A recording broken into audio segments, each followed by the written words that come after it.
2017 was a season that many would argue to be the best college football season we've seen in the past decade. Quarterback Jake Fromm from Georgia was in his prime and was only an overtime period away from leading his team to a national title. Baker Mayfield was absolutely dominating during his final season in Oklahoma. And Alabama snuck into the college football playoff as the 4 seed but still ended up winning the title.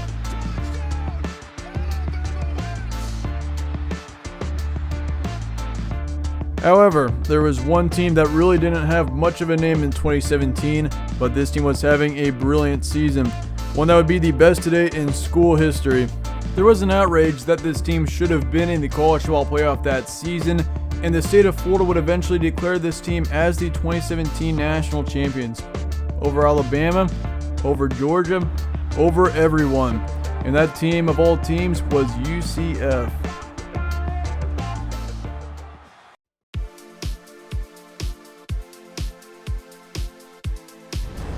The first season that comes to mind when you first think of UCF would more than likely be 2017. UCF has had some outstanding seasons in the past, such as their Fiesta Bowl season, where they absolutely dominated in 2014. Touchdown, Central Florida! Another great downfield block by Josh Reese. But 2017 is the one season that is a huge standout for the Knights. As for 2 seasons leading up to the 2017 season, most UCF fans would rather forget that season even existed. Get out of Starkville with a win. Pass is intercepted by Martinez. Blake Martinez picks it out of the air. The wide receiver screen to Bryce Love. Oh, he's quick. Look out. He's got jets. Oh, the love of it all. Touchdown, Stanford. 6 as that goes into the end zone for Shaw. Try the run along the left side. Good push by the offensive line as the ball comes out. And Furman has recovered at the 36. Byron Johnson jumps on it.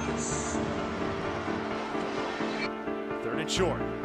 Harris with time. Dangerous territory, and it's intercepted. In 2015, UCF was arguably one of, if not the worst team in the FBS. This team was a disaster. They were 0-12, and when it seemed like things couldn't get any worse, this team would find a new low. 2 head coaches coached the Knights during this 2015 season, including George O'Leary, who would resign after an 0-8 start. Then Danny Barrett would take over the role as head coach to finish out this winless season.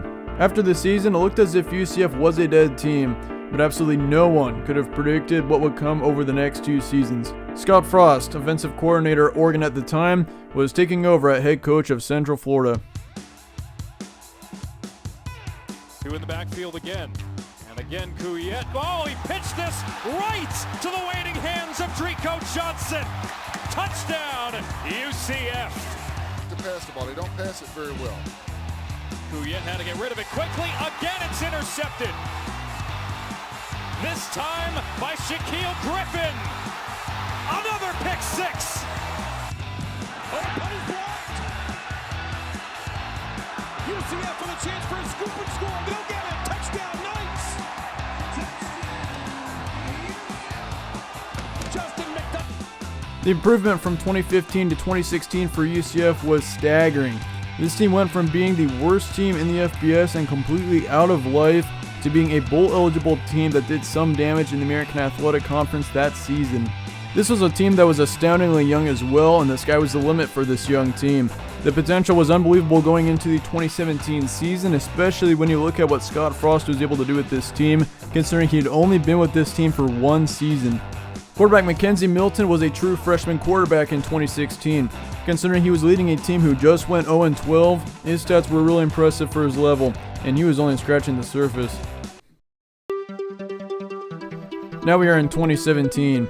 Going into the 2017 season, UCF was expected to be a good team, maybe 7 or 8 wins, but what was about to go down during this season was unbelievable. And Traquan Smith, a big play receiver, makes another big play. He throws deep, and his pass is caught by someone. It's UCF who's got it. Intercept. Minnesota team. Oh, this will be a pick 6. Mike Hughes picks up the loose football and will have an interception. reception for a touchdown. And that will just about do it for UCF. Runs on the carry, breaking free. Look out, Adrian Killens up to the races. Nobody is going to stop this guy. Touchdown, UCF. Milton with time, airs it out, end zone again. Catch is made.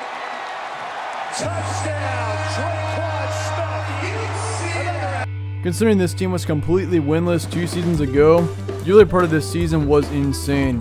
This UCF team, 2 years off of being 0-12, had already beaten 3 teams by significant margins. The only thing that needs to be said here is whatever Scott Frost was doing with this team was clearly working. 4 wide. Milton down the field and wide open, and that's busted coverage. Snelson's going to score. Play action again, the pump fake, looking deep. Breaking wide open is Traquan Smith for the 10. Circus hit, short throw, it's picked off. That is Trey Neal to the 10, to the house. Trey Neal, touchdown.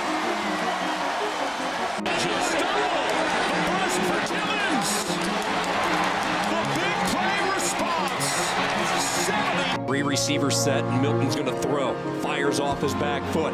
Downfield, Snelson catches it for the touchdown. Number 2 tonight. Still on his feet. And Adrian Killens to the house. Those legs underneath him. Well, he gets into this one, targeting single coverage down the field, and the pass is intercepted. Salvage it. Into one-on-one coverage, it's another turnover. Dominance continued for UCF. They entered the rankings in week 6 and would only continue to climb from there. However, there was a trend beginning to emerge. The committee didn't want to rank UCF very highly, even through all the dominant performances they had, as they were ranked 15th heading into the final game of the regular season. Nonetheless, it was make or break time for UCF. Rival South Florida was coming to town to determine the division championship. Corner blitz. Flowers to the inside. What a catch. Temi Alaka. Touchdown Bulls. 4-man rush. Griffin nearly had him. Flowers from the Cans again. Down to the 44-yard line. Milton has a man wide open downfield. Snelson. Touchdown. Tie game. Inside of 2 minutes. Has a man! It is caught! Darnell Sullivan! Touchdown Bulls!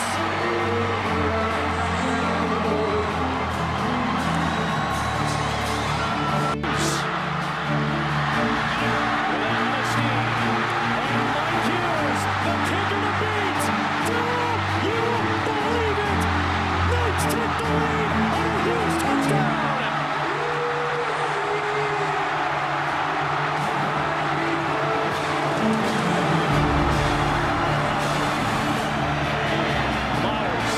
To the sticks for the first down. Wilcox lost the football. UCF has it. UCF did something unbelievable. This team went undefeated through the regular season only 2 seasons after being winless. They were the first team in FBS history to do so. For a lot of teams, including South Florida, the worst part of facing this UCF team was trying to contain quarterback McKenzie Milton. This man's stats for this game are the perfect example of that. Over the course of the season, Milton could only get better and better. He was the most accurate quarterback in the American Athletic in 2017 and the 4th most in the nation. In fact, Dr. Pepper Championship Week. This is the American Athletic Conference Championship. Top 20 showdown, Memphis against UCF. The stakes couldn't be any higher for either of these teams in this matchup.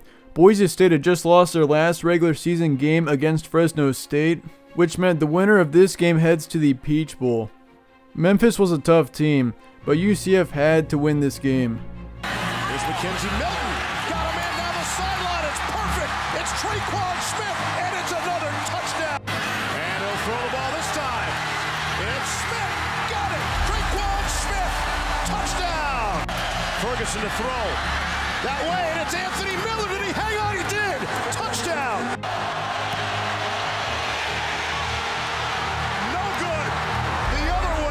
throw. Good time. Man wide open for the touchdown. Who else? Anthony Miller. Milton is going to pitch to Killers. Turns the corner, gets there. Touchdown. On the ground. Otis Anderson trying to find a second hole there. There's the indication for the touchdown. Ferguson, pressure, thrown, intercepted.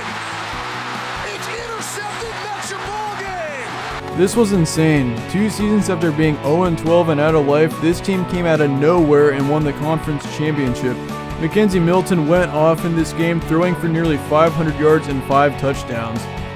As crazy as it was, this UCF team was headed to a New Year's Six bowl game. At this point, it was only a matter of who they were going to face. Can't wait. Auburn's going to go right back to Atlanta and take on UCF. It was Auburn. This is likely the toughest possible team UCF could have played in their bowl game. This team had knocked off 2 top-ranked teams in 3 weeks. Number 1 Georgia 40-17 back in mid-November, and number 1 Alabama in the Iron Bowl 26-14. Even though Auburn came short in the SEC championship game to Georgia, this team was still on the bare edge of being a college football playoff team. Also, head coach Scott Frost, a huge part of UCF's insane turnaround, had just gotten hired by his alma mater, Nebraska, to be their new head coach. He's going to bring just about his entire coaching staff with him. Fortunately for the Knights, Scott Frost and his staff would still be around for the bowl game, but this would be his final time coaching them. Either way, this was going to be quite a game. Only difference between the teams, UCF had motivation. This team was fired up. They were set out to prove the committee that they should have been in the college ball playoff. Hit the ball snapped quickly. Johnson, touchdown. Screen with blockers. Anderson. Pushing. Touchdown. Fake reverse. Milton. Almost like a basketball player. Touchdown. What a play. Pocket throws. It's intercepted. And it's going the other way. Burkett. Touchdown.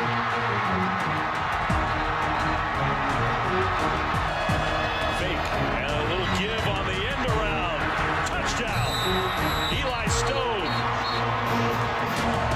Nope. Play fake. Gonna throw across the middle. Catch. First down and more. Down to the 25. Jordan Akins. Hastings in motion. Down the clock winds. Good rush. Did him under pressure. Throws it. Intercepted. Against all odds, UCF knocked off Auburn 34-27. UCF proved that they were a real team. But then UCF fans and the athletic director realized what they just did. They beat Auburn, who had beaten Georgia and Alabama earlier in the season. Georgia and Alabama were playing each other in the national championship game, and UCF was the last undefeated team standing. Danny White, athletic director for UCF, declared the team the 2017 national champions. His reasoning made sense. The committee won't put a group of 5 teams in the playoff, and this is as close as UCF could get. UCF received 4 first-place votes in the final AP poll, and even Florida Governor Rick Scott had signed a document declaring the Knights as national champions. Since 2017, UCF has continued to be a successful bowl-contending team. Scott Frost and his coaching staff left UCF after 2017 and ended up taking the coaching opportunity at Nebraska, and they've been working to turn the Cornhuskers around. Scott Frost turned around UCF's program. It's only a matter of time until he does it with Nebraska too. Stay tuned for more from All Sports Central, and thanks for watching.